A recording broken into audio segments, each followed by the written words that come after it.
It was December 7th, 1946, and the Atlanta Fire Department was struggling to tame the out-of-control fire at the 15-story Winecoff Hotel.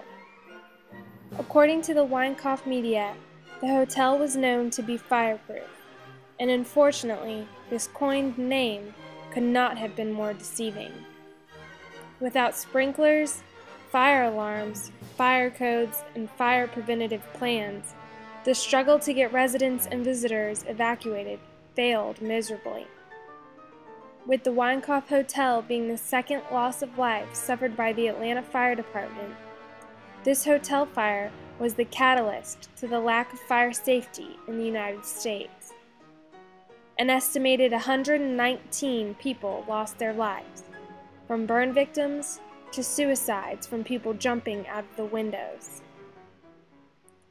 A photo captured by a college student who was staying at the Winecoff the night of the fire captured a woman jumping to her death from the 4th floor. This was given the Pulitzer Prize and is still in archives today.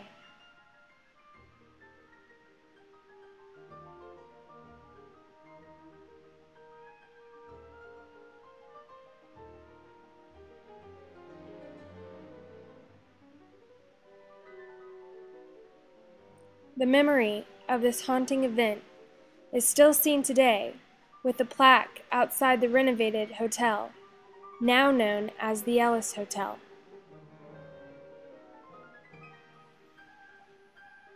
Located on Ellis Street and Peachtree Street, the Winecoff Hotel, now known as the Ellis, has this plaque sitting outside the side of the building. Before the Ellis Hotel, the Winecoff had changed names to the Peachtree after renovation, and the sign was put in the front of the hotel on Peachtree Street, so most people when they walked in were able to see the rich history of the building. But now, on the side of the building, it's not even viewed for the public, and casually, people strolling by to get to the MARTA station might glance at it.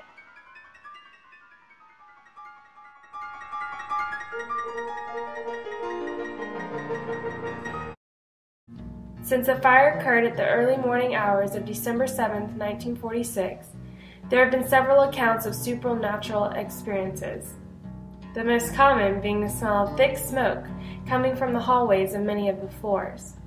Other personal accounts vary, such as this, some being skeptical, but even for non-believers, the accounts take on an eerie feel. From a description of Ghosts of Atlanta, a book dedicated to the tribute of haunted sites around the city, a reader had this to say: "Among the hauntings are the workmen who report their tools go missing or get moved when no one is around. Others tell of stories about sounds of chaos and running in the hallways of the hotel, and strange smells of smoke. Other stories recount images cast on windows of ghostly faces and shadows cast when no one is there. Reese, the author of Ghosts of Atlanta, truly believes that the great loss of life at the Winecoff has inspired hauntings." A paranormal investigator for CFI Center for Inquiry also had this to say: "Well, the manager of the Ellis, Peter Minervini, very kindly took a few minutes to sit and talk with CFI Libraries Director Timothy Binga and me when we lunched at the hotel on September 4th, 2010. He said he had worked there about a year and had no ghost experiences. The only thing he mentioned was an odd odor occasionally perceived in one room that he did not attribute to anything otherworldly. He said he was himself a skeptic regarding ghosts." From blogs to books, the Winecoff is remembered today not necessarily for the events that occurred in the past, but more importantly, the events that are occurring today.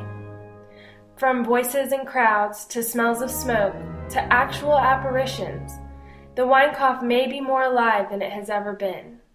Now the Ellis Hotel, people choose to stay for business, tourism of the city, or to experience these infamous hauntings for themselves.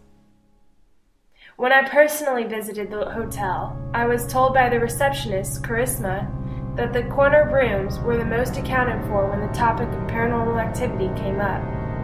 The corner rooms also happened to be the most frequent for guests to ask for a room change.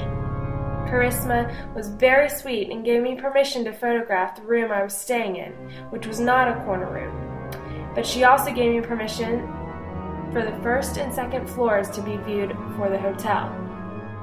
Later that day, I ran into the bellhop who I had interviewed with earlier in the day, and he did not know much of the Winecoff history, but he was more than willing to assist me with my research. He said he could open up another room for me to look at. By the time I knew it, we had entered a corner room. I figured Charisma had let him show me the infamous spot. However, I later found out that the bellhop randomly chose the room and had not talked to the receptionist. The next day when I arrived home to document my findings, I was doing more research online and came across a police report from the night of the Winecoff fire in 1946.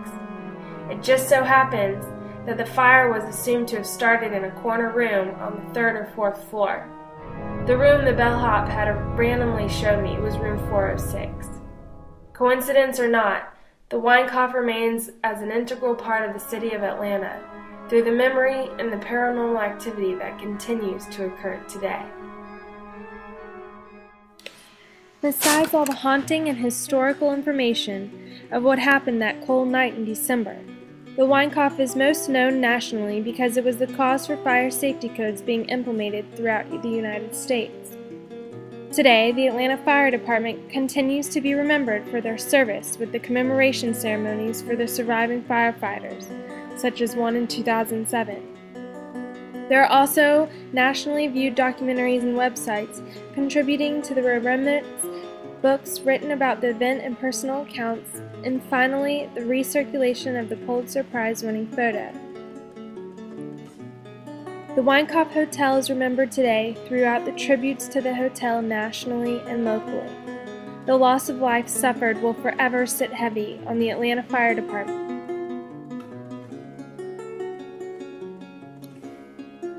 Because of this fire disaster, preemptive measures were made to ensure hotel fire safety throughout the nation. Not only will Winecoff be remembered as a historical site, but those who visit and stay at the Ellis Hotel get just a little bit more history than they might like. From my journey uncovering the history of the hotel to my personal accounts of the hauntings at the Ellis, this site is one of my top Atlanta favorites for tourists, locals, history buffs, and many, many more.